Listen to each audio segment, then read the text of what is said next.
Salut tout le monde, j'espère que vous allez bien, que votre bécane va encore, et comme d'habitude, mieux que la mienne. Petit problème au Rasso, la première fois que du coup que la moto était prête, etc. Tout allait bien, genre elle marchait à la mort et tout, j'avais fait un petit réglage carbu, etc. Genre, incroyable. Et je voulais faire une vidéo Rasso. Et je n'ai pas eu le temps. Je n'ai pas eu le temps du tout. Je l'ai prêté à mon pote que je la prête d'habitude. Et pas avec ce moteur-là. C'était la première fois que je la sortais. Donc du coup, la deuxième, entre guillemets, que je la sortais. Donc ouais, de ce côté-là, elle va bien. Donc voilà, en disant ça, je pense que vous avez deviné. Voilà, je l'ai prêté. Mon pote est tombé avec. Voilà, tout simplement. Donc je sais pas si là on va le voir, mais quand la roue est droite, vous voyez le guidon là-bas, guidon tordu. Voilà, là ça se voit quand même assez bien.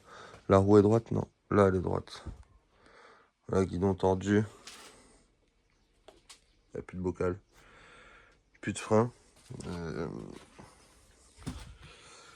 Et en plus, mon pote ne faisait même pas le con ou quoi que ce soit, même pas le débile ou quoi que ce soit. Genre vraiment, tranquille, mais accélérateur. Voilà quoi. Le cale-pied. Franchement, cale-pied ému. Masterclass. Franchement, incroyable. La cartouche, du coup, elle a pris aussi. Le pot, il en a pris un coup dans la gueule. Il est poké là. Sur le devant, là, le garde-boue, il a pris. La plaque phare, elle a pris aussi. Le carénage, il a pris. Il a pris sa mère. Ça, c'est le radiateur. Là, il a. Là, vous voyez, déjà, voilà. Là, ici, ça l'a compressé sur lui-même.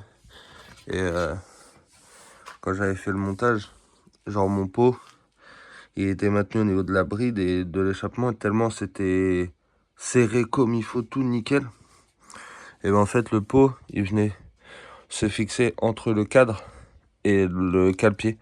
Et le pot, on pouvait pas, il était rigide à la mort, on pouvait rien faire du tout. Et là, en tombant, du coup, ça a écarté le pot d'échappement. Donc, voilà. Donc, ça a agrandi ça a agrandi le pot d'échappement au niveau de la bride. Donc, le pot est mort. Ça s'est agrandi là. Ça l'a compressé ici. Genre, c'est plus rond, c'est à moitié ovale. Ovale bizarre, je sais pas si on va voir. C'est en mode ovale. Donc, du coup, mort. Poké là, cartouche esquintée. Donc, voilà. C'était une petite vidéo comme ça, histoire de pas durer longtemps. Donc, voilà, ma clavette embrayage là a repété encore. Là, la moto elle démarre, les gars. Là, il y a pas de. Là, je mets 2-3 coups de kick. Là, elle démarre. Je l'ai redémarré hier en la ramenant chez moi. Ça faisait peut-être 2 semaines, elle n'avait pas démarré. 2 semaines qu'il y a eu l'accident, donc elle n'avait pas démarré. J'ai pété 2 coups de kick, elle démarrait pas. J'ai mis le starter, boum, elle a démarré nickel. Donc voilà. J'espère aussi que ma fourche n'a pas pris. Parce que en sortant du Rasso, du coup, quand je lâchais les mains, la moto, direct à droite. Genre, à peine je lâchais les mains, pchou, direct à se déporter sur la droite. Donc j'espère que ma fourche n'a rien. Donc voilà, un petit tips pour régler une fourche. Ça, vous tombez, vous voyez la moto attire à droite, à gauche ou quoi que ce soit. Vous enlevez plaque phare, vous enlevez tout ce que vous pouvez de devant. Et vous venez poser une planche. Bien évidemment une planche pas tordue, parce que sinon ça va fausser. Le mieux c'est soit du verre ou du marbre. Vous venez le poser ici. En prenant le plus haut, la plus grande dimension ici. Vous n'avez pas posé une petite planche comme ça, parce que ça ne marchera pas. La planche, il faudrait qu'elle fasse ça. Le entier d'ici serait le mieux. vous venez la poser là, comme ça. Et si votre planche, elle fait comme ça, ou comme ça, genre, elle bouge, et ben vous venez desserrer. Et après, comme un vélo, vous tenez votre roue, paf, vous la tenez, et hop, et vous venez bouger sur le guidon pour régler, quoi. Et, ah là là, Seigneur. Donc voilà, petit tips, au cas où, pour les gens qui ne savaient pas. Vous desserrez, hop, vous réglez votre truc, et puis après, bah, dès que la planche ne bouge plus comme ça, bah, vous resserrez. Vous resserrez, topette, la fourche est réglée. Donc j'espère que c'est ça. J'espère vraiment, parce que là, si mon pote il doit racheter une fourche, ça va être super chiant. C'est une fourche comme ça, je ne sais même pas c'est quoi comme fourche. Parce que quand je dis c'est une R16B, non, ils sont pas comme ça. Je leur dis c'est une marge aussi. Ah, c'est pas comme ça non plus. Bah c'est quoi? Et quand je demande à l'ancien propriétaire, il me dit que ça vient d'une 125. Je trouve ça un petit peu bizarre, mais bon. Bref. Donc voilà, plus de peur que de mal. Mon pote, presque rien. Presque rien. Il avait une petite pizza chorizo sur les fesses. Là, il avait un bon petit truc comme ça à peu près. Hop. Mais en vrai, plus de peur que de mal. Donc ça, j'ai la vidéo. La vidéo, je vous la mets juste après. J'ai la vidéo de la chute. Bah, j'ai vraiment qu'une petite partie. Bah, on le voit arriver. Hop. Et dès que ça bam, et bah, on voit plus. Ceux qui montent sur TikTok ou quoi que ce soit, bah, vous avez déjà vu le crash. Ceux qui étaient là au rasso, bah, vous avez vu aussi. Mais c'est vraiment arrivé au début du rasso. Donc... bah moi je n'ai pas pu faire de vidéo, de wheeling ou quoi que ce soit, donc voilà. J'ai enfin commandé mes doubles radias, donc normalement il doit arriver entre aujourd'hui et après-demain, c'est entre 3 à 5 jours. Donc soit ça arrive aujourd'hui ou après-demain, car quand j'ai commandé les joints top, c'est tellement de la bonne cam maintenant. C'est que bah, le joint de culasse intérieur était trop petit. Moi, je l'ai vu direct. Je me suis dit ça, à mon avis, c'est mort. Et bah, c'était mort. Voilà, je l'ai monté que de la pression dans mon liquide de refroidissement. Genre, je la démarrais. Je faisais même, je la coupais. Bam, j'ouvrais le radiateur. Pshhh. Jaune culasse, c'était sûr. Et ah merde, je l'ai mis à la poubelle tout à l'heure. Le jaune culasse, genre, j'ai dû faire 80 bornes. Bah, au lieu d'être là, hop, j'avais un trou comme ça déjà dans mon jaune culasse. J'ai tout mangé. Enfin voilà, là du coup j'en ai remis un. Je suis parti, j'ai fait 40 bornes à peu près. J'ai ouvert le... J'ai pas attendu qu'elle refroidisse. Hein. J'avais, j'ai ouvert mon radiateur. Ça... Pssst, voilà, c'est tout. Un petit truc, bah, de la pression de base, quoi. Enfin, toujours un petit pssst, apparemment. Ce que j'ai vu sur Internet, les forums et tout. Il y a tout le temps un petit pssst quand tu ouvres. Donc là, j'ai vraiment un petit pssst. Voilà, basta. Et quand j'ai eu... Heureusement que j'habitais pas 5 à 10 km plus loin de quand j'ai fait le retour. Parce que, bah, je sais pas si on le voit d'ici. Ah, si, léger. On voit ici, là. Là, il y a problème, là. On le voit. Voilà. Hein. Là, on voit bien, je pense, que bah, le radiateur a commencé à gonfler. Genre, en vidéo, on ne dirait pas plus que ça. En vrai de vrai. Mais, ah, si, quand même, là, on voit que là, c'est bien...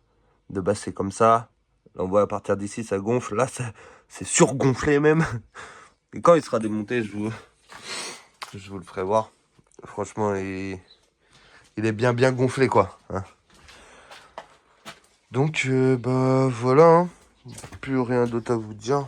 En vrai de vrai. À part que, bah, là, du coup, bah, là, je vais faire ce que je peux. Je vais déjà changer mon cale-pied. C'est là, j'ai tellement envie de la rouler, la bécane.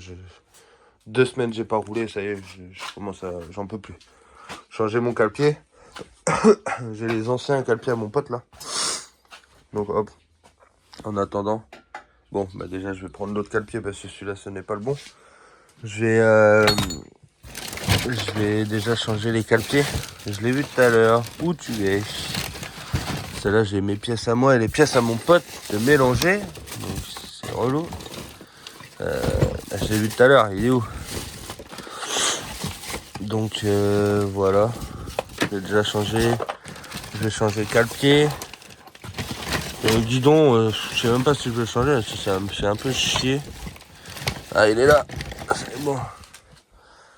Je sais même pas si je vais changer le guidon, parce que là, on passe la commande bientôt. Donc, bah, mon pote passe la commande. Donc, bien évidemment, vu que c'est un vrai pote, bah, du coup, il paye ce qu'il a cassé, quoi.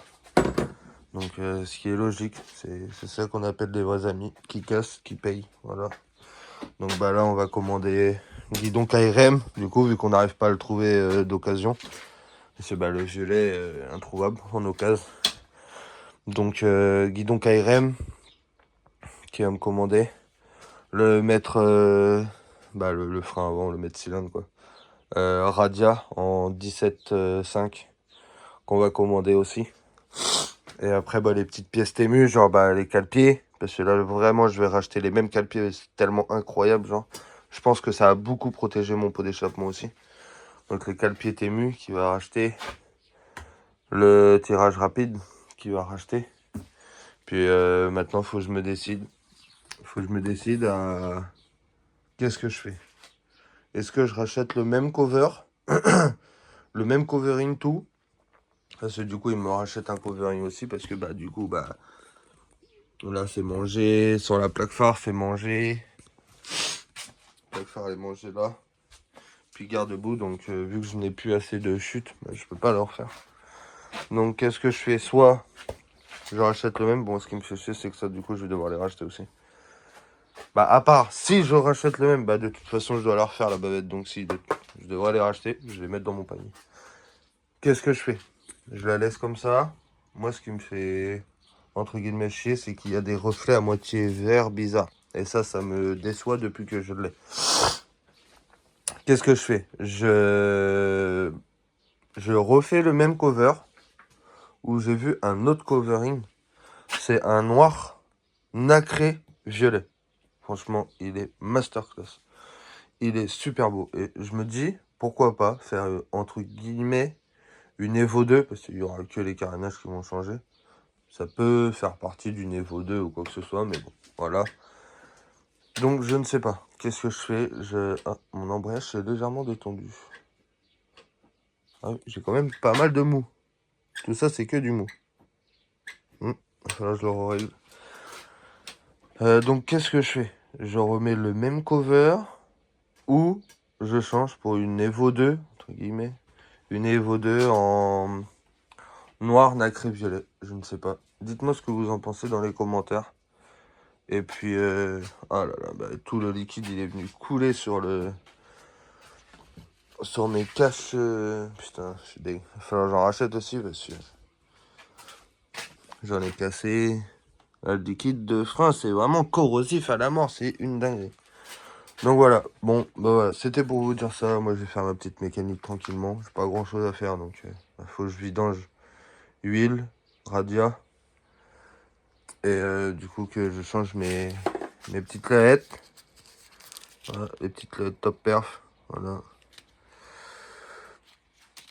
Enfin bref. Voilà. Bon, je vous mets la vidéo. Et puis, donc, soit je vous mets carrément mon TikTok. C'est-à-dire le montage que j'ai fait, genre moi qui la roule en 2-2. Et après, je vous mets le crash. Ou je vous mets une petite partie aussi du Rasso où mon pote il l'essaye. Parce qu'il n'y a que mon pote qui a été filmé. Une petite partie où mon pote il l'essaye pour vous faire voir que quelqu'un qui connaît pas le moteur. Alors que pourtant, il a mon 86, mon ancien 86. Mais vraiment, les deux n'ont vraiment strictement rien à voir. Soit je vous mets une petite partie de quand il part avec la moto. Vous verrez, 1, 2, il ne peut pas accélérer. Déjà qu'il est pas très lourd, le bonhomme. Donc 1, 2, il ne peut pas accélérer. Il fait même, hop, wheeling. Il passe la 2, même, wheeling. Je vais voir. Je vais voir ce que je vais faire pendant le montage. Je pense que je vais vous mettre quand même une plus grande partie. Enfin voilà. Bon, moi, je vous dis topette. À la prochaine. Prenez soin de votre moto et faites attention sur la route.